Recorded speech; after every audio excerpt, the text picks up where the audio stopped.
Entonces, bueno, mi nombre es Sofía Castrillón Acosta, soy estudiante de noveno semestre de Medicina CES.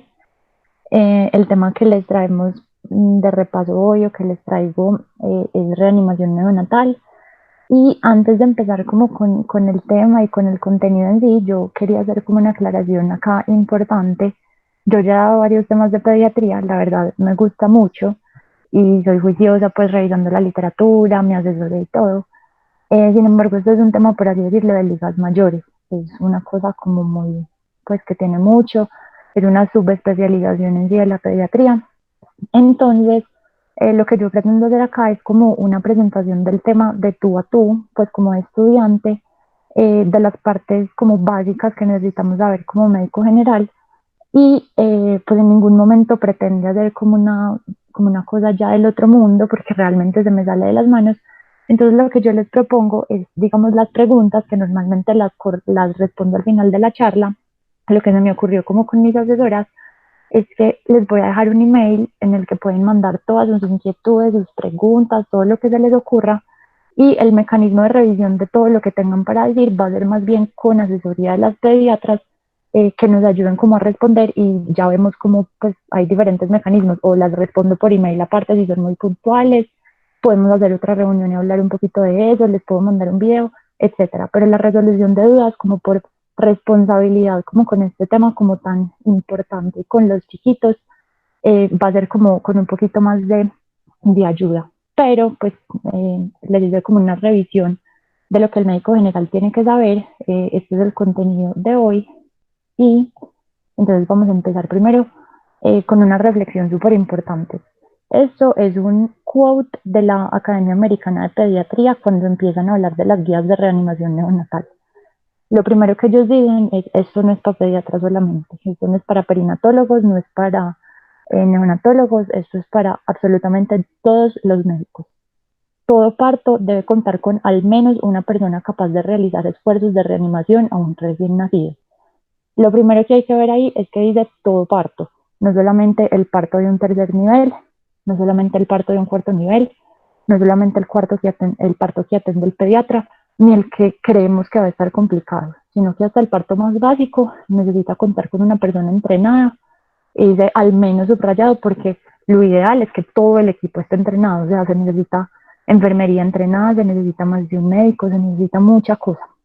Pero pues en las condiciones del sistema colombiano sabemos que muchas veces nos vamos a enfrentar solo nosotros, y nosotros como médicos tenemos que ser los únicos que están preparados. Entonces no es solamente, yo sé que muchos están acá o se van a ver el video como por el pánico que genera esta situación, porque es que a todos nos da demasiado miedo el hecho de enfrentarnos a un recién nacido que está en paro o que se nos puede morir y no saber qué hacer, sino que entendamos que es una cosa que está dentro de nuestros saberes obligatorios como médico general y lo tenemos que saber sí o sí. Entonces, cuando nosotros la Academia Americana de Pediatría nos dice que necesitamos saber reanimar, no es solamente ver de esta presentación muchas veces, no es solamente leer de las guías, no es solamente la teoría, sino que ponen además como 5 competencias básicas que incluye el hecho de saber reanimar. Lo primero es la dirección del equipo, porque si sabemos que estamos solos y que solo nosotros somos los que, entre comillas, sabemos reanimar, pues tenemos que ser capaces de explicarle a la enfermera qué tiene que ir haciendo, de explicarle al auxiliar cómo va a mezclar la adrenalina, de explicarle a todo el mundo qué va a ir haciendo, y somos nosotros la cabeza del equipo y los que tienen que ir tomando las decisiones. Lo segundo que requiere saber reanimar es hacer compresiones torácicas en el recién nacido adecuadas, saber aplicar la ventilación con presión positiva, tener capacidades para hacer la intubación orotraqueal de un recién nacido y tener la capacidad de poner un catéter en la vena umbilical, porque uno muchas veces dice, me sé el algoritmo, me sé las dosis, pero no es solamente esto, sino que el médico que va a estar encargado en situaciones pues que no son las indicadas, pues son las ideales, tiene que ser el que sabe hacer todo esto. Entonces empecemos como por ese lado. La definición de reanimación neonatal es el conjunto de procesos y acciones que van dirigidas a la estabilización del recién nacido por medio del inicio de su circulación y respiración en el medio extrauterino. Es ayudar al bebé a que pase de un medio intrauterino muy cómodo a un medio extrauterino en el que ya le va a tocar empezar a trabajar por sí mismo, por su respiración y por vivir, por así decirlo. La definición nos dice que llega más o menos hasta la primera semana de vida. Después de eso sigue el periodo neonatal, pero ya una reanimación que se dé en estas condiciones, pues después de la primera semana, no se va a deber necesariamente a que el niño no se haya adaptado a la condición extrauterina, sino a otras patologías. Y en niños neonatos hablamos de que dibujamos el límite o ponemos el límite en la semana 44 de edad gestacional corregida. Entonces, lo primero que tenemos que hablar es un concepto muy difícil de tocar, que es el límite de viabilidad, porque ni siquiera los expertos neonatólogos y perinatólogos se ponen de acuerdo en esto. Esto es un concepto dinámico que cambia todo el tiempo, de acuerdo como a los avances de la medicina y de la discusión ética que hay como frente a esto. Entonces, se puede determinar por la edad gestacional y por el peso. Entonces, la edad gestacional es el primer problema porque no están seguros. La literatura nos dice que bebés de hasta 20, 21 semanas han logrado salir adelante. Sin embargo, esto no es lo normal. Son reportes de caso o son centros muy especializados en atención de cuarto nivel de bebés muy, muy, muy prematuros, que ya tienen los equipos, el entrenamiento y todo como para sacar esos bebés adelante, pero no es lo normal. Lo normal es que se dibuje el límite de viabilidad en 24 o 25 semanas de gestación. Y lo mismo el peso, pues un peso menor a 500 es muy claro que no tiene viabilidad, y un peso al nacer de 1000 gramos es más o menos lo que se maneja en condiciones pues no muy especializadas. ¿Por qué hay que hablar de este tema y por qué es tan difícil como definirlo? Porque puede que la medicina avance y el hecho de que se podamos tratar chiquitos más pequeños cuando nacen pues es un avance médico, pero esto siempre conlleva un riesgo porque muchos de los pacientes no van a sobrevivir, y aún dentro de los que sobreviven pues vamos a hacer que personas sobrevivan a largo plazo con unas secuelas muy importantes. Hasta el 50% de los niños que reanimamos en el límite de viabilidad van a tener secuelas neurológicas a largo plazo, como esas que les pongo ahí. Entonces es una discusión que no es para nosotros, pero siempre hay que tener claros como los límites de viabilidad, porque son las que nos van a definir en gran parte las indicaciones de no reanimar a un bebé. La primera es una historia de más de 10 minutos, esto es muy clara. La segunda es una edad gestacional de menos de 25 semanas. Les expliqué que había excepciones y en otras partes se pueden manejar edades gestacionales menores, pero esto es como general. Un peso menor, esto es lo que usamos acá, un peso menor a 700 gramos en hombres y 650 gramos en mujeres, generalmente no tienen como futuro. Sin embargo, aunque tengan estos pesos y se dé la situación que el niño tenga una buena frecuencia cardíaca y una respiración, pues no se le deben negar en este momento pues las medidas, y en este caso sí se le hace. Y cualquier niño que tenga una anomalía congénita o cualquier síndrome que se defina en la literatura que no tiene posibilidad de supervivencia a largo plazo, por ejemplo una anencefalia, hidrocefalias importantes o las trisomías 13 y 18. Sofi, qué pena, yo te interrumpo ahí. Es que yo no estoy viendo la presentación, no sé si le está pasando a alguien más. De pronto tienes pineado algo más, porque pues yo sí la estoy viendo. De pronto Sí. tienes algo más con el pin, el perfil de alguien, no sé. Y todos ven cuando cambio de diapositivas también. Sí. Ay, ya la estoy viendo, súper. Bueno, menos mal, listo, súper. Entonces, ya que hablamos de las indicaciones de no reanimar, vamos a hablar un poquito de generalidades, qué tan probable es que esto nos toque como médicos generales. El 90% de los niños que nacen van a tener una adaptación neonatal, lo que se llama espontánea, y significa que ellos mismos, con las medidas básicas, van a ser capaces de adaptarse al medio y no van a tener como ningún problema. Pero del 6 al 10% de los recién nacidos, entonces miren que ya sí es relativamente común, van a requerir alguna medida de soporte vital.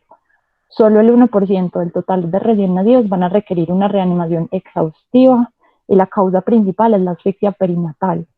A nivel mundial, un cuarto de las muertes neonatales, contando absolutamente todo, las complicaciones intraparto, las infecciones, todo, un cuarto va a ser solo por procesos de asfixia durante el parto.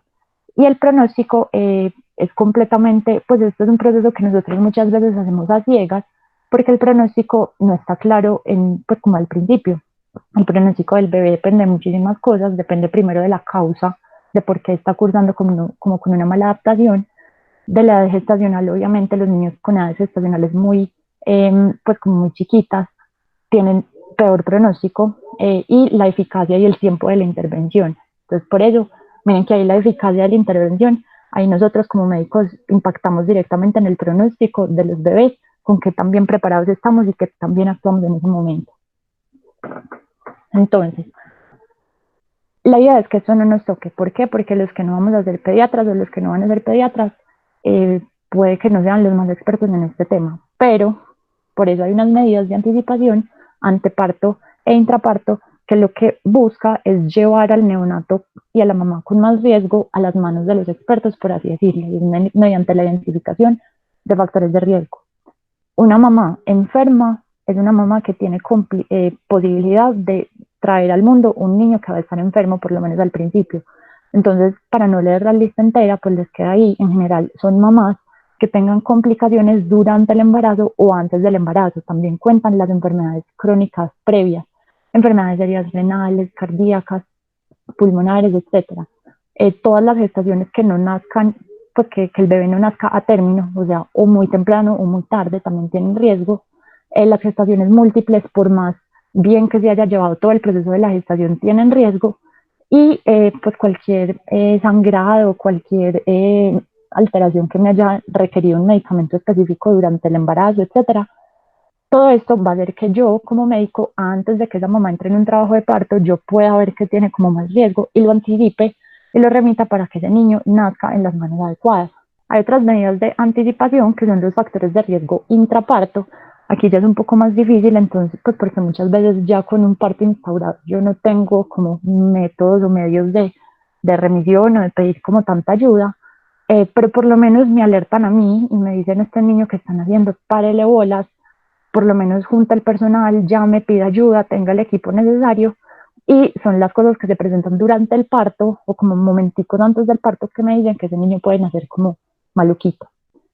Cualquier alteración pues en el monitoreo fetal, incluyendo la disminución de los movimientos fetales percibidos por la mamá, cualquier parto complicado, ya sea muy prolongado, muy precipitado, que necesite forceps, que se tenga que ir para una cesárea urgente, cualquier factor de riesgo para una infección, coriamnionitis, ruptura prolongada, etcétera, meconio, o todas las alteraciones que van en la placenta o el cordón. Entonces ahí les pongo prolapso, placenta previa, abrupcio, todo eso. También recordemos que si la mamá recibió medicamentos con alteraciones del sistema nervioso central en las horas previas, especialmente los que atraviesan placenta, pues el niño va a tener riesgo de nacer muy, muy activado, por así decirlo, o muy deprimido. Ya, es como general. Entonces vamos a hablar un poquito de la fisiología y de la adaptación neonatal. Todos los niños cuando nacen pasan como de una condición muy cómoda dentro del útero a pues un trabajo de parto que de por sí es muy estresante biológicamente, a tener que salir a un medio en el que ya son ellos los que tienen que empezar a mover sus musculitos, a hacer su propio trabajo respiratorio, y suena muy tierno, pero realmente es mucho. O sea, un bebé que no hacía nada, por así decirlo, de un momento a otro tiene que empezar todos los procesos fisiológicos de un momento a otro, y eso es algo que requiere muchísimo funcionamiento adecuado y coordinación de los sistemas. Entonces se nos descuadra cualquier cosa y ahí es donde el niño entra como a requerir intervención. En general pasa esto: lo primero que tiene que pasar es que el niño sale y como que respira aire, o sea que entra aire la primera vez para que se expanda el pulmoncito que antes estaba comprimido. Recordemos que en el medio intrauterino el pulmón está lleno de líquido y ese líquido se tiene que reabsorber y expulsar inmediatamente para que pueda entrar el aire. Esto se da por capilares, se da por linfa, se da porque hay una parte que pasa con esa inspiración de aire hacia la tráquea. Pasan muchas cosas, pero sí o sí el líquido pulmonar tiene que salir para que se llegue al intercambio gaseoso y pues empiece la oxigenación pues de todos los órganos, pero gracias al bebé y no gracias a la placenta. Estos tres, o sea, la parte como pulmonar, es lo que se da más agudo, es lo que necesitamos que pase sí o sí en el momento que el bebé nace inmediatamente. Y ya hay otras adaptaciones ya más tiradas como hacia el lado cardiovascular, que nos hablan de la adaptación como a largo plazo. Por ejemplo, el cierre del ductus se da de 12 a 24 horas después del nacimiento en condiciones normales y empieza como al principio sí hay un cambio, pero el resto de la disminución y el aumento de las resistencias, o sea, ese cambio progresivo, se puede demorar ya varios meses y puede durar hasta 3 meses, pues eso ya es como a largo plazo. Pero lo importante es reconocer que el niño nace con una presión pulmonar altísima y que se le tiene que ir disminuyendo, y que por el contrario la sistémica tiene que ir aumentando para establecer como un valor de presión arterial sistémica adecuado como para su funcionamiento. Entonces, ¿qué pasa cuando alguno de estos procesos iniciales sale mal? Puede salir mal en cualquiera de los pasos, como les dije. Por ejemplo, una inadecuada expansión pulmonar, que no haya expulsión del líquido o que haya alteraciones como en las regulaciones de esas presiones. Todo esto nos va a llevar a una mala adaptación neonatal que va a requerir nuestra ayuda pues como para salir adelante. Y muy importante, les pongo aquí causas neurológicas, porque sabemos que el cuerpo en una homeostasis, todo tiene que estar súper coordinado y lo que lo coordina es el sistema neurológico. Entonces, si hay alteraciones importantes del sistema neurológico, pues muy probablemente no se pueda coordinar todo eso bien y estas causas pues tendrán como un peor pronóstico. ¿Y cómo vemos nosotros clínicamente un paciente que está cursando con una mala adaptación neonatal? Aquí en azulito les pongo como los síntomas, pues los signos clásicos. Lo primero es una depresión respiratoria. Los niños hacen como apnea, puede que no empiecen a respirar o puede que empiecen a respirar y después hagan la apnea. Hay una cosa que se llama apnea primaria, que es como menos preocupante, por así decirlo, y es el niño que no respira, pero lo estimulo y empieza a respirar. Eso es una apnea primaria. La apnea secundaria es que lo estimulo, le hago todas las medidas iniciales y realmente el niño está en una apnea sí o sí y no me respira. La bradicardia, vemos que no es como en los adultos en los que empezamos a reanimar si no tenemos pulso. Los niños con un pulso bajito sí o sí vamos a empezar procesos de reanimación. La taquipnea me puede indicar que no se hizo correctamente la expansión del pulmón, entonces que está entrando y saliendo aire demasiado rápido, o que simplemente no se pudo sacar el líquido que estaba dentro. Y pues a corto mediano plazo ya la consecuencia de todos estos problemas que me restrinjan la respiración va a ser una cianosis pues por poca oxigenación de la sangre. Entonces, a nosotros las guías nos hablan de una preparación que en teoría hay que hacer antes de todos los partos, porque como dijimos, pues hay unas formas de saber si hay más riesgo de que el neonato me entre en un proceso de maladaptación, pero no podemos estar segurísimos de que el que viene sano va a estar bien. Entonces, en teoría tenemos que tener todo esto. Sin embargo, pues conocemos la condición de muchos primeros niveles pues, de Colombia, pero es para que sepan, en teoría esto es lo que necesitamos. Lo primero que necesitamos tener en cuenta es la temperatura. Un niño con alteración de la temperatura tiene pésimo pronóstico a largo plazo y eso también está en nuestras manos. No aire acondicionado, no tiene por qué nacer en un ambiente frío. Si tenemos servocunas, encenderlas desde antes, gorrito. En los prematuros hay que tener 1000 medidas extras, hasta unas bolsitas especiales que venden, calentar toallas, lo que sea, pero tenemos que estar preparados para aumentar la temperatura de ese bebé. Como básicos, necesitamos el estetoscopio, un pulso oxímetro adecuado, porque si uno no logra tomarle el pulso, la saturación a un niño de 2 años, menos a un recién nacido neonato, pues inestable. Entonces tiene que ser un pulso oxímetro adecuado para ellos. Y si podemos, un electrocardiógrafo, porque nos sirve muchísimo para guiar la reanimación, tomar 3 derivadas, porque esto es como más exacto para decirnos el pulso exactamente, en vez de nosotros estar todo el día tomando un pulso que va a 1000 para saber si mejoró o no.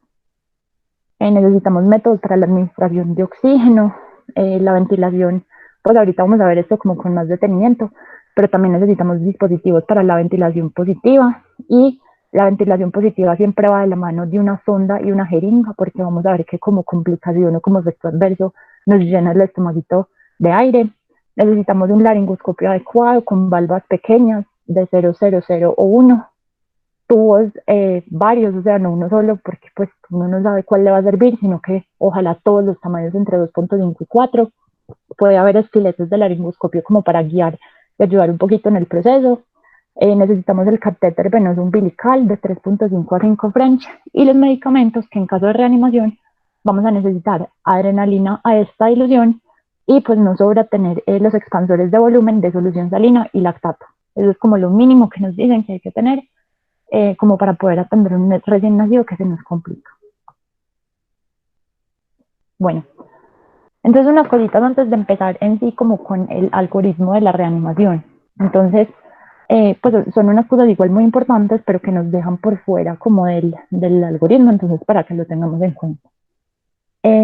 Sabemos que la ligadura después de 30 segundos del cordón umbilical pues tiene muchos beneficios y se debe hacer siempre que no haya contraindicaciones y siempre que el neonato lo acepte, pues o lo tolere.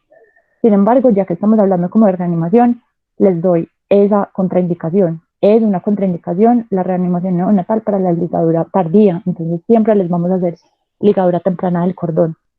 Y pues es muy obvio, porque si un bebé ya nos dimos cuenta que lo tenemos que reanimar, pues nos lo tenemos que llevar rápido.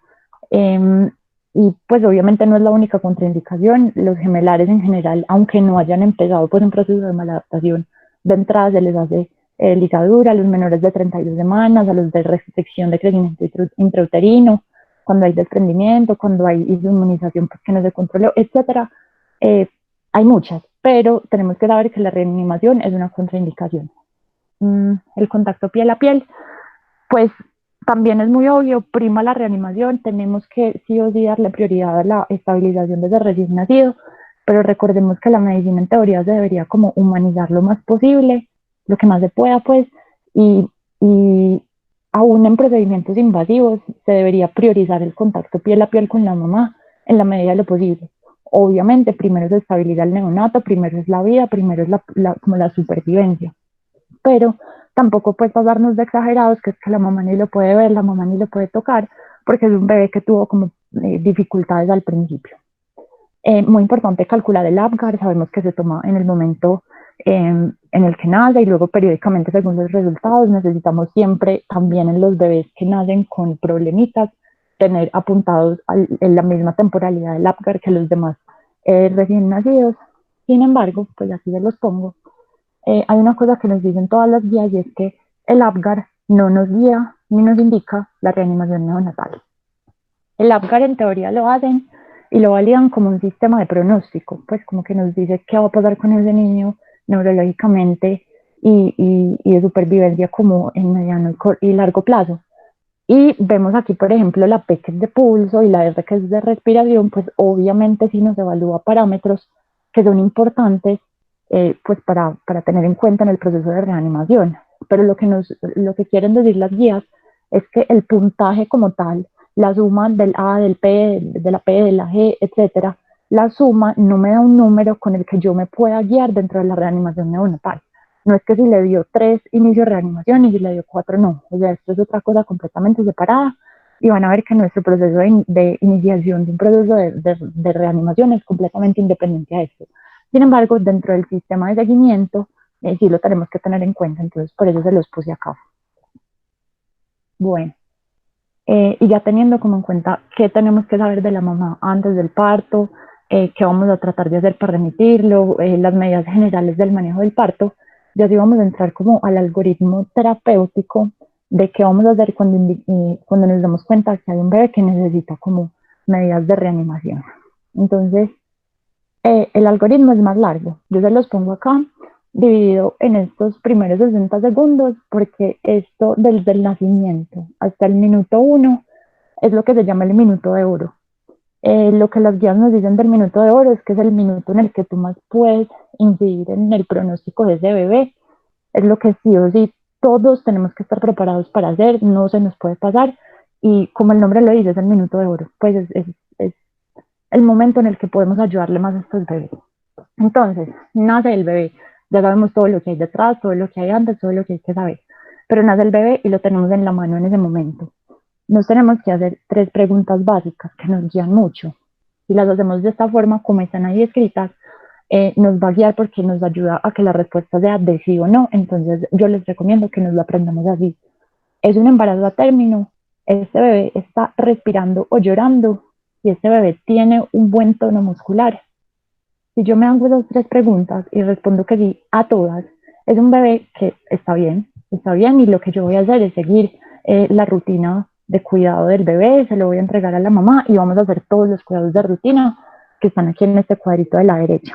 Entonces ahí vamos a hacer la primera pausa del algoritmo y vamos a hablar de los cuidados de rutina, porque un bebé que está bien tampoco es un bebé que ya se le acabó pues todo el proceso de nacimiento y de cuidados y todo. Entonces hay unas cosas que se les tienen que hacer a todos los neonatos, perdón, a todos los recién nacidos, sí o sí. Estén bien, estén mal, todo, perdón, estos. Entonces, lo primero es el mantenimiento de la temperatura. Bueno, y tengamos claro que no necesariamente es como en este orden, sino que hay cosas que hay que hacer transversal de acuerdo a lo que veamos que es lo que más me está afectando al paciente. Lo primero es la temperatura. Como les dije, caliente, cobijitas, gorrito, piel a piel, si se puede, pero vamos a mantener la temperatura del neonato. Vamos a hacer un posicionamiento de la vía aérea con hiperextensión de cuello. En algunas otras bibliografías nos lo dicen que no le digamos hiperextensión, porque uno se le puede ir la mano con hiperextensión, entonces le puede tapar la vía aérea al recién nacido, pero para el otro lado, sino como con una extensión de cuello suficiente para que la vía aérea esté alineada. Luego vamos a despejar la vía aérea solo si es necesario. Y aquí lo pongo igual en cuidados de rutina porque es muy necesario que tampoco seamos súper exagerados en que pues al bebé que hubo que aspirarle una secrecioncita es un bebé que estuvo en paro o es un bebé que hubo que reanimar, no. Puede ser parte del proceso normal necesitar despejar la boquita, primero la boca y después la naricita de aspiraciones. Y el aspirado nasofaringeo como tal grande se hace si hay meconio o si el bebé pues no está vigoroso y uno queda como con la duda. Pero esto se hace solo si es necesario y si el bebé responde bien, pues se sigue con los cuidados de rutina.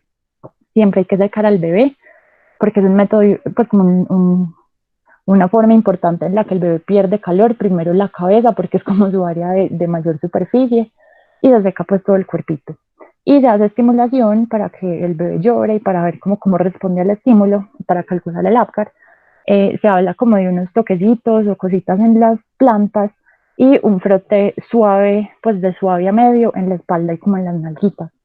Después de eso ya sí podemos empezar con todo el proceso de piel a piel, saludamos a la mamá, le hacemos un seguimiento estrecho de los primeros nacimientos, de los primeros minutos del nacimiento, muy cercano, calculando el APGAR, haciendo todo lo que las guías pues nos indican.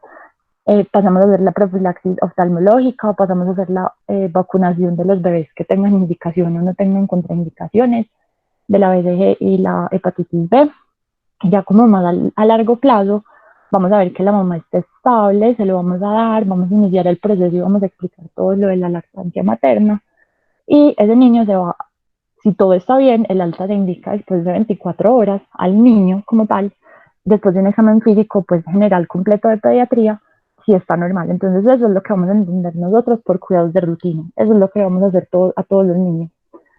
Ya nos devolvemos aquí para el algoritmo y cuando nos hicimos estas preguntas y alguna, no tiene que ser todas, pero una sola, dice que no. Miren que lo primero que nos recomienda el algoritmo, esto ahorita les muestro es de una cosa del consenso, ¿cómo es? Consenso Nacional de Neonatología, ahorita les muestro. Pero lo primero que nos dicen es que igual le tenemos que hacer lo básico, lo que les acabo de explicar que le hacemos a todos los bebés, igual lo tenemos que hacer. Entonces, calor, despejar vías aéreas, secar, estimular, vamos a hacer exactamente lo mismo. Pero estos bebés pues ya tenemos que estar más pendientes porque sabemos que de entrada pues tiene o un factor de riesgo o no nos está respondiendo muy bien que digamos, entonces vamos a hacer lo mismo, pero lo vamos a limitar a 30 segundos, porque precisamente aquí ya empezó a correr el minuto de oro. Después de esto, vamos a ver si la frecuencia cardíaca es menor a 100. Como les dije, el niño no tiene que estar en paro para yo iniciar a reanimar, o bueno, paro, pero no necesariamente en asistolia, bloqueo o apnea.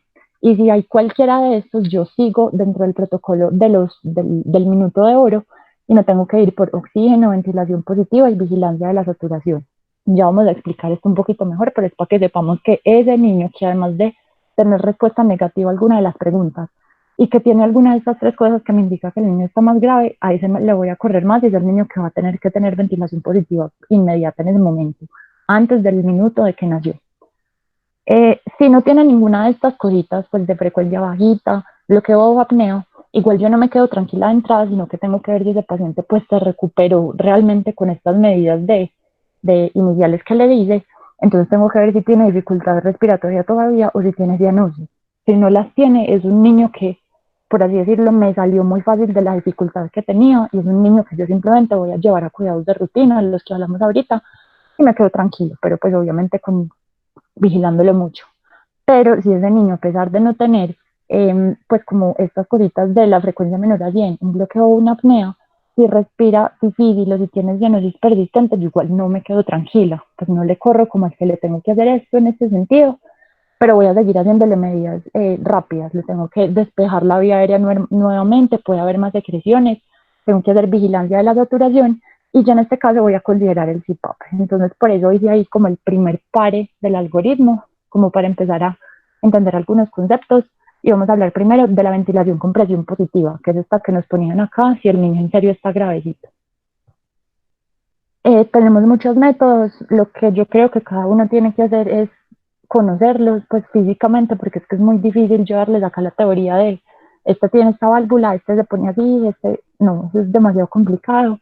Entonces lo que uno tiene que hacer y la recomendación es que cada persona que llegue a trabajar a algún lugar se familiarice con las opciones que tiene, pregunte cuáles son los métodos que tiene para darle presión positiva a un neonato, y pues generalmente el AMBU es más ampliamente disponible que estas que les tengo acá. El Neopuff ya es básicamente un super dispositivo que respira por el niño un tiempo, y es más difícil conseguirlo, pero pues cada uno con lo que tenga se tiene que acostumbrar a trabajar con ello.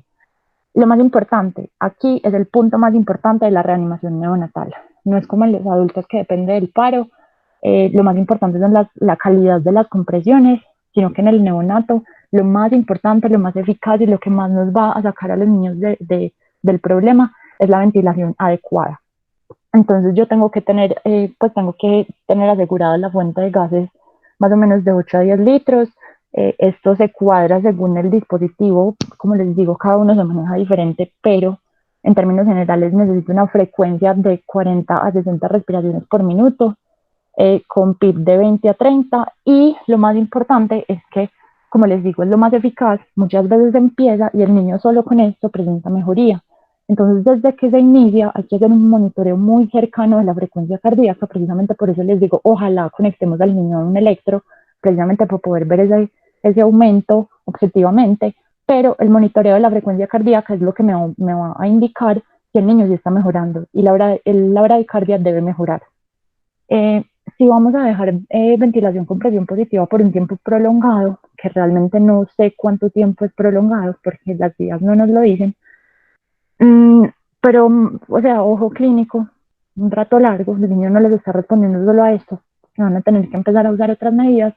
Hay que introducir una sonda al estómago, porque les conté ahorita que uno de los efectos adversos, pero que es casi una regla de este tratamiento, es que el estómago se llene de aire y nos comprima el diafragma. Entonces nosotros no hacemos nada tratando de reanimar a un niño al que le vamos a comprometer al mismo tiempo el músculo más importante de la respiración. En términos de FIO2 se habla de un porcentaje del 21% en recién nacidos a término y un poquito más altos en recién nacidos menores de 35 semanas. Ahí les dejo como lo principal, pero pues por obvias razones de que la charla como que no se vuelva muy pesada y muy difícil, no vamos a hablar como de cada uno en específico, pero es para que sepamos que este paso del algoritmo se refiere al uso de estos mecanismos para entrar aire a los pulmoncitos con presión positiva. El CPAP es esto que tenemos acá. Es como la C es de continuo, de presión positiva, la vía aérea continua, y es un método que nos dicen que podemos considerar acá, en el cuadrito de la derecha abajo, y nos dan dos indicaciones. Una, en recién nacidos menores de 32 semanas, porque casi siempre van a estar muy inmaduros pulmonarmente, entonces sí o sí van a requerir esto durante un tiempo, por eso es lo continuo. Y en la reanimación neonatal, la indicación es la que les pongo ahí en el algoritmo. El paciente que sí es prematuro, o el paciente que no es, pues que no respira, no llora, no mejora inicialmente como con las medidas básicas, y que tiene como dificultad respiratoria o cianosis, esa se la van a dejar. Contraindicación absoluta el niño que estaba como con meconio, y su funcionamiento es dar FIO2 y dar como una presión que haga reclutamiento de alvéolos. Entonces esto nos sirve mucho precisamente en los inmaduros, en los prematuros que tienen pulmoncitos muy inmaduros y que no logran hacer como la expansión pulmonar adecuada.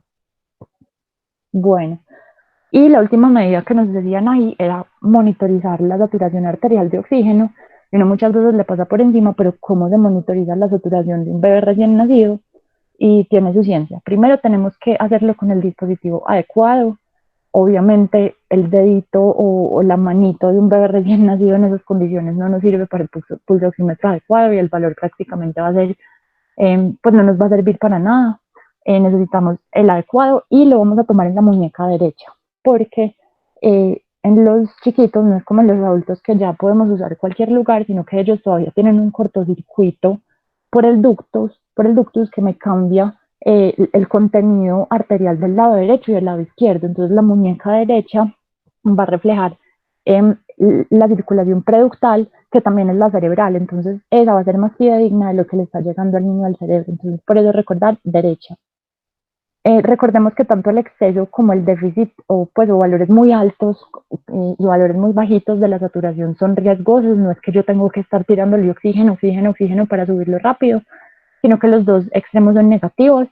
Y hay que saber que especialmente en horas después del nacimiento hay una mala correlación con la cianosis. O sea, no todo niño que esté cianético tiene la saturación arterial súper bajita, y también podemos tener niños comprometidos con en la saturación arterial, que simplemente nos cursen como con los otros signos, pero que no han llegado a ser una cianosis significativa. Entonces no nos podemos quedar tranquilos solamente por los signos clínicos, sino que en serio necesitamos conectar al paciente a esta maquinita. Súper importante saber que la saturación arterial de oxígeno de los niños o llega a los valores normales en los primeros 10 minutos, no antes. El niño, esa tablita, por ejemplo, acá guárdenla, porque esos son los valores normales según los minutos de vida que tenga el paciente. Entonces, si yo le puse el saturador a los 4 minutos y el paciente tiene una saturación de 76, yo no voy a correr a iniciar una reanimación neonatal porque no está saturando, sino que voy a ver que eso es normal dentro del proceso y que apenas está como subiendo los valores. Ya después de 10 minutos, pues sí esperarían valores cercanos al 85-95%, y ahí sí me puedo guiar más de ahí en adelante con los valores que conocemos normalmente. Bueno, ya pasamos la primera parte del algoritmo. Entonces, si los niños con las medidas iniciales, lo que estábamos hablando, el CPAP, la ventilación con presión positiva, todo esto, se nos mejoran, ya no es un niño que mandamos tranquilos como con los cuidados para todos los recién nacidos que les decía ahorita, sino que ya nos vamos a cuidados por reanimación. Ya fue un niño que necesitó, que entra dentro de ese 10% o 1% de niños que requirieron ayuda extra para salir adelante. Pues no están tan graves como estos que vamos a tener que seguir con todo el proceso, pero ya no nos podemos quedar simplemente tranquilos con vacuna, goticas en los ojos y para la casa. No, sino que ahorita vamos a hablar de los cuidados post-reanimación. Los que no me salen, por así decirlo, de la situación de peligro con esas medidas que instauré anteriormente, que son las del minuto de oro o las con las no tan invasivas, ya tengo que seguirme guiando muchísimo por la frecuencia cardíaca. Entonces, hay métodos, tomarles la frecuencia cardíaca como donde sale el cordoncito umbilical. El cordoncito umbilical, eso como que les palpita y es fácil tomarlo en ese lugar. Se puede tomar durante 6 segundos y multiplicarlo por 10, pero es que sabemos que si la frecuencia es bajita, a 100, de por sí es difícil de tomar y tener un valor exacto. Entonces esa es la forma que nos dicen que lo podemos tomar a mano, sin embargo nos recomiendan tener el dispositivo que nos diga exactamente. Entonces lo que sigue después de las medidas iniciales es que vamos a ver que si el paciente no mejoró y no lo podemos mandar ya a cuidados post-reanimación, vamos a guiarnos por la frecuencia cardíaca. Entonces, si la frecuencia cardíaca es menor a 100, vamos a tener que seguir reanimando. Pero como les dije, las medidas de ventilación casi siempre son suficientes. Son muy poquitos los niños que de ahí en adelante necesitan otras medidas. Entonces, antes de nosotros pasar a intubar, antes de pasar a compresiones torácicas, antes de pasar a adrenalina, siempre vamos a hacer como un pare y vamos a ver si ese niño no nos salió fue por una mala técnica de ventilación. Entonces, si sigue maluco, si sigue mal, vamos a hacer una cosa que se llama implementar los pasos correctivos de la ventilación, y aquí se los pongo. Esta mnemotecnia, no me acuerdo de dónde sale, pero nos la dan mucho a nosotros en el CES, una compañera mía que tiene una súper buena guía, como un algoritmo que también me dijo que se los podía compartir a todos los que quisieran, la tiene y es Mr. Sopa. Cuando la ventilación inicial no funciona, tenemos que ver que hayamos puesto bien la máscara, la hayamos ajustado bien, que la vía aérea sí esté posicionada adecuadamente, que no se haya llenado otra vez ese bebé de secreciones en la boca y en la nariz. Tenemos que ver que la boquita sí esté abierta y que esté entrando el aire por ahí. Y, aquí ya me fue la L. Bueno, Y en la presión tenemos que ver que estamos usando la presión adecuada y en caso de que sea necesario necesitamos pensar en alternar la vía aérea. Entonces, solo cuando ya revisamos todo esto y vemos que efectivamente sí lo estamos haciendo adecuadamente, ya usamos otros dispositivos que teníamos y no nos está funcionando la ventilación del paciente, ya nos tenemos que ir a ver los latidos por minuto otra vez. Entonces, si siguen entre 60 y 100, es muy probable que el colapso de ese paciente no sea tanto de origen circulatorio, sino que tenga en serio problemas con la ventilación. Entonces, por eso aquí nos devuelven a revisar y revisar e intentar quedarnos mucho en los pasos de la ventilación que van encaminados como a todo el cuidado del sistema respiratorio, pero si en algún momento definitivamente la frecuencia baja o si de entrada es menor a 60 latidos por minuto, ya sí voy a seguir con las demás medidas que van más como encaminadas al cuidado circulatorio del paciente, que son las compresiones y en caso de no funcionar, la adrenalina. Entonces vamos a ampliar entonces cada uno un poquito. Nos dicen que ya desde este momento podemos considerar la intubación orotraqueal neonatal como una opción, es de manejo de vía aérea, pues que era lo que estábamos hablando antes, pero es a lo que todo tiende a llegar si el paciente no nos sale antes de eso. Yo creo que no es mi lugar explicar en este momento cómo intubar un paciente. Ahí les puse un video como de explicación de un neonato, pues como de cómo intuban un neonato y me pareció bueno. Sin embargo, esto es como de la práctica de cada uno y del estudio de cada uno. Les pongo solo lo que es como teoría obligatoria de esto para saber por lo menos qué instrumentos usar, ya cómo lo hace cada uno, cómo lo mete, cómo ve, cómo no. Eso ya es como de técnica, pero sí es importante que sepamos que necesitamos aprender a intubar un neonato. Bueno, entonces las valvas del laringoscopio se eligen según el tamaño del paciente, 0,0 si es muy pequeño, 0 o 1, pero esto no es obviamente una camisa de fuerza, se usa la que yo vea en ese momento, pues esto es una guía, pero se usa la que yo vea que me va a servir. El tubo se puede usar con o sin balón, y aquí hay una tablita que los puede guiar como en la elección, sin embargo, por eso también les dije que lo que uno tenía que hacer era no tener un tubo, sino varios tamaños de tubo, y elegir el que me funcione en el momento. Esto es una guía. Y necesito calcular la profundidad de la inserción, que es como cuánto voy a introducir desde los labios del paciente hasta la tráquea. Y hay dos formas. Una es el peso del paciente en kilogramos más 6 centímetros. Y otra es medir como desde el centro de la naricita hasta donde inicia el lóbulo de la oreja y agregarle 1 centímetro.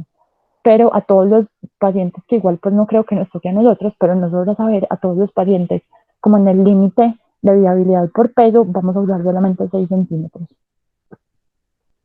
Bueno, y las compresiones torácicas es la otra medida que nos dicen que tenemos que iniciar en este momento y hay varias cosas que hay que saber.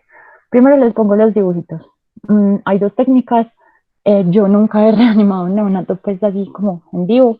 He estado en cursos y con los muñecos me parece mucho más cómoda la técnica 1, porque con la técnica 1 uno tiene como más control como sobre sus propias manos y sobre la presión que uno ejerce y es capaz de hacer un poquito más fidedignamente el cálculo de 1/3 del diámetro del tórax. Pero las dos son técnicas que se describen en la literatura y son válidas. Bueno, lo primero que tenemos que tener en cuenta es que mínimo se debe hacer durante 1 minuto. Si yo veo que mi paciente tiene indicación para iniciar compresiones torácicas con una frecuencia cardíaca menor a 60, yo la inicio. Pero no es como que la inicié, hice media compresión y dije, ay, ya le subió el pulso y paré. No, o sea, yo inicié y como mínimo necesito 1 minuto de compresiones adecuadas para lograr como un efecto hemodinámico en el paciente. Y ya después de ese minuto, ya más o menos a los 40 segundos, 60 segundos, voy a ir iniciando la medición de la frecuencia cardíaca para ver si puedo suspender. Suspendo cuando ya no tenga indicaciones, o sea que la frecuencia cardíaca esté por encima de 60, pero mínimo durante 1 minuto. Se hace en este puntico que vemos acá como con más claridad, en una línea imaginaria entre los dos pezones, que equivale como al punto de unión de la parte del tercio más inferior del esternón con los dos tercios superiores. Y como les dije, la profundidad teórica debería ser de 1/3 del diámetro anteroposterior. Entonces la recomendación que yo he recibido es que hacerlo de la forma 1 me permite ver un poquito más como con los dedos de abajo yo qué tanta fuerza estoy haciendo, pero bueno. Y muy importante que ya en este punto ya yo no hago una sola medida, o sea, no es compresiones torácicas o ventilación, sino que todas las medidas que yo adopte son sumatorias, o sea que a esto le tengo que sumar las medidas de ventilación que estoy haciendo con el paciente. súper importante. La persona que hace las compresiones es la persona que dirige, o sea que si yo soy el médico, yo soy la persona que debo estar haciendo las compresiones y guiando a los ayudantes o a las demás personas que están ahí a hacer las otras cosas. Y una persona hace compresiones y otra persona es la encargada de la ventilación de ese neonato. Entonces, la relación que nos recomiendan es de 3-1. Hay otros tipos de relaciones, por ejemplo, 15-2, 30-2, son unas cosas como mucho más complicadas, pero definitivamente no están recomendadas en neonatos y son unos casos muy excepcionales como de unos niños un poquito más grandes o de niños con problemas cardíacos en los que la reanimación se debe hacer de esta forma. Pero en todos los neonatos, en condiciones pues que nos van a tocar a nosotros, la relación son 3-1, tres compresiones, una ventilación, 3 compresiones, una ventilación. Y la recomendación es que en ningún momento se retiren las manos por completo del neonato, sino que en el momento en el que se da la ventilación simplemente se alcen los dedos. Eso vendría siendo 90 compresiones y 30 ventilaciones en un minuto, realmente es rápido, pues sirve mucho ver videos en internet de la velocidad y uno se lo debería como grabar como para cogerle el ritmo, pero esto pues no tiene toda pues como la gran dificultad. Y ya volvemos acá, entonces ya pasamos a este paso en el que definitivamente determinamos que ese niño estaba con una frecuencia respiratoria muy bajita, perdón, cardíaca, y ya consideramos todas estas medidas. ¿Qué pasa? Si el niño sale, súper, o sea que nos cumplió el criterio de que podemos parar las compresiones, ese niño pues cuidados post reanimación, muy cuidadosos con él, porque ya requirió pues una reanimación mucho más exhaustiva, pero si no nos sale y nos sigue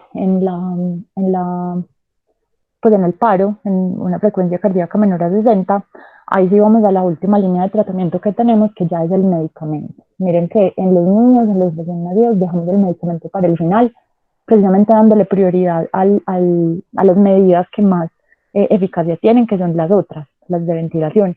Pero si el niño realmente no nos responde, ahí sí nos vamos a ir por la adrenalina, que les pongo aquí lo básico. La adrenalina lo vamos a pasar en la medida de lo posible por catéter venoso umbilical. Podemos dar una dosis inicial por el tubito gástrico que le pusimos, pero no es lo ideal. Entonces, por eso hago como énfasis en que tenemos que tener la capacidad de coger la vena umbilical. Nos dicen que la técnica es con un catéter de 3.5 a 5 y que se introduce por la vena umbilical de 2 centímetros a 4 centímetros. Nos dicen que en pretérminos 2 centímetros, a términos 4, pero esto es más como en relación con el tamaño, entonces también es cálculo como de la persona, y más o menos hasta que empiece a salir sangre. Muy importante la adrenalina, miren que las dosis que les pongo acá es en mililitros, kilodosis, o sea, mililitros, asumiendo que ya se use adecuadamente la solución que les pongo acá, porque eso asegura los miligramos necesarios. La solución es de 1 en 10.000, que se prepara con una ampolla de adrenalina en 9 cc de solución salina. Se puede usar máximo 3 dosis, cada 3 a 5 minutos más o menos según la respuesta.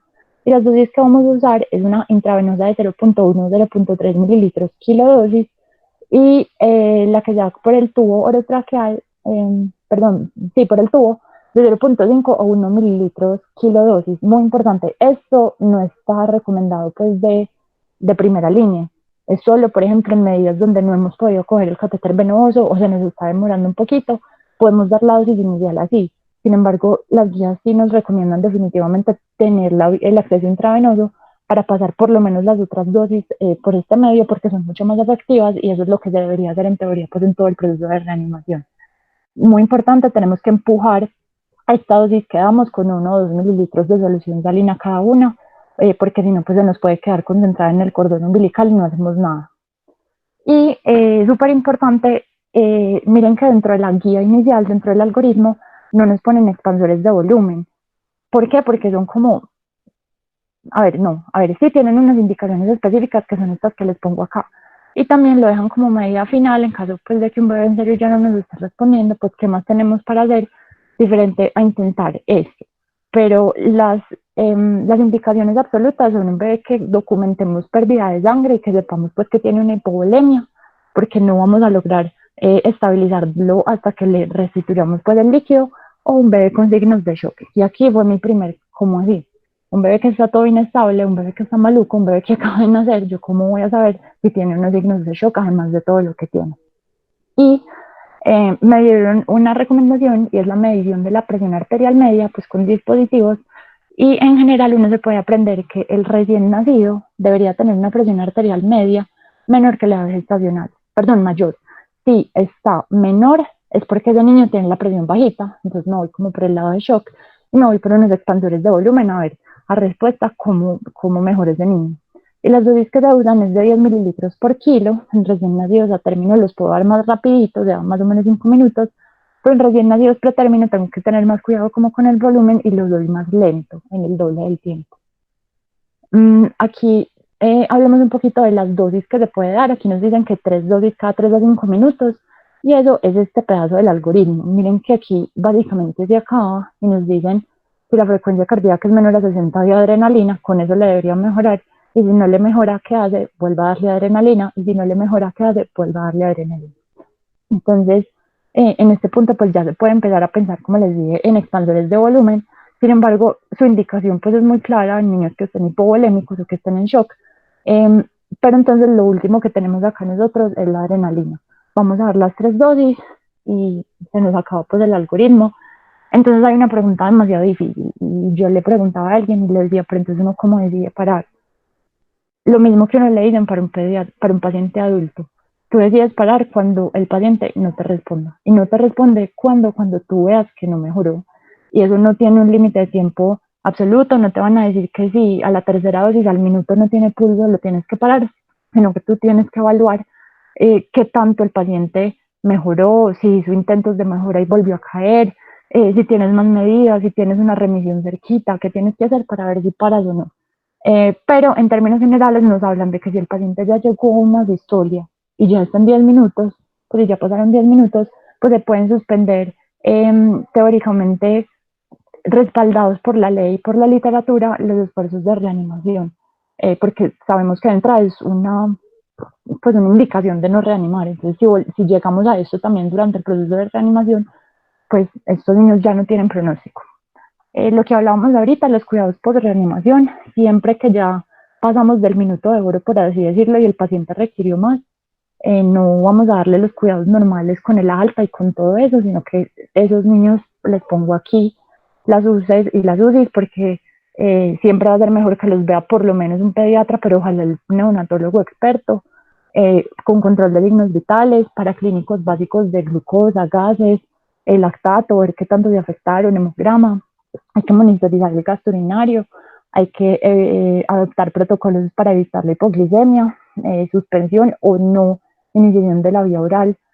Si no lo tolera, hay que tener control de temperatura muy cercanos y hay que ver si esos niños pues quedaron con algún problema más importante, si sufrieron una asfixia, si sufrieron algo durante el parto, que haga que necesite medidas específicas. Pero en general lo que nos tenemos que aprender es que el cuidado por reanimación de un paciente es supremamente cuidadoso, es supremamente cercano y que lo vamos a hacer ya en UCIs y UCIs con los profesionales adecuados, pues en caso de que nosotros los logremos sacar adelante, la remisión es básicamente inmediata. Bueno, y como conclusiones, les tengo que el médico general siempre tiene que estar preparado para brindar medidas de reanimación neonatal. Yo creo que lo he repetido mucho, pero es porque es demasiado importante. Aunque podamos detectar por medio de factores de riesgo qué niños se van a complicar, y en términos generales estos niños nacen con expertos, pues en nuestro sistema hay muchas personas que ni siquiera pasan por un control, no pasan por nada, entonces tenemos que estar preparados nosotros siempre. Sabemos que las medidas de preparación antes del parto son vitales y son una forma relativamente fácil en la que podemos impactar en el pronóstico de estos niños, porque si nace mal y yo tengo que salir corriendo a ver cómo es la dilución de la adrenalina, o tengo que salir por todo el hospital buscando un laringo, pues ahí quedó el pronóstico y ahí quedó el minuto de oro y el tiempo. Entonces, preparar el parto y preparar toda la atención del recién nacido desde antes es súper importante. Recordemos que la ventilación pulmonar adecuada es el paso más importante y efectivo en la reanimación neonatal. No son las compresiones, no es todo lo otro, es la ventilación. Entonces, por eso le dedicamos tanto tiempo inicial en revisar que esté bien, en repetirlo, en cambiar de vía. El pronóstico es muy variado, es muy difícil saber pues cómo vamos, qué va a pasar con esos pacientes en términos neurológicos de supervivencia como a largo plazo mientras estamos haciéndolo. Sin embargo, pues cuando hay indicaciones lo que tenemos que hacer y se sigue pues se siguen las instrucciones del algoritmo.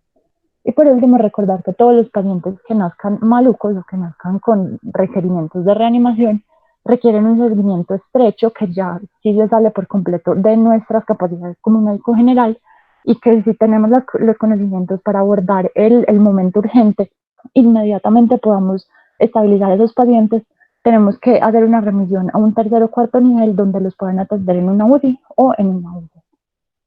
Entonces, estos son como pues leí muchas más, pero de aquí dale toda la información de la presentación. Específicamente el algoritmo que les pongo es de acá, de esta última, programa de reanimación neonatal con una carta de referencia que nos saca la Asociación Colombiana de Neonatología que les estaba diciendo ahorita. Lo complementé mucho con la información de un super resumen que hizo una compañera mía que se llama Juanita cuando vimos estos temas y ahí les queda como súper interesante para que lean. Y como les dije, me gustaría que las preguntas, como para no ser irresponsable y no ir a responder algo como que se salga de mis conocimientos o que yo no haya tenido mucha experiencia al respecto, prefiero documentarme adecuadamente como con pediatras, pero igual recibo todas las preguntas que tengan, todos los apuntes en este email y de acuerdo al número de preguntas que tenga y como al tipo de las preguntas, yo les responderé y les diré como qué métodos les propongo para la resolución de dudas. Muchas gracias a todos.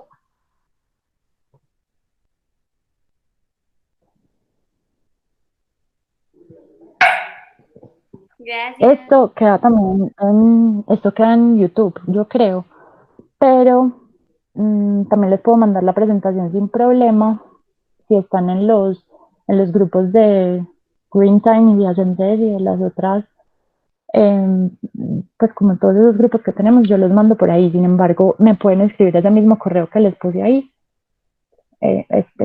sí. Y también les mando el link, lo que necesiten.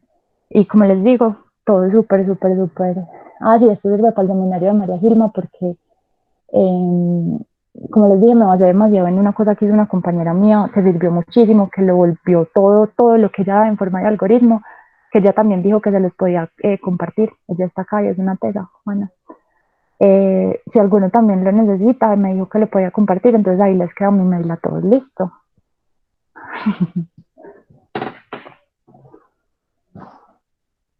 Sofi, una pregunta.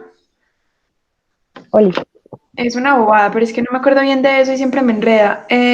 Cuando el bebé nace en menos de 25 semanas, pues o menos de 20, que uno dice que no es viable, y cuando nace de más de 25, pero tampoco es viable, los nombres cambian, ¿cierto? Uno es mortinato y el otro, ¿cómo es?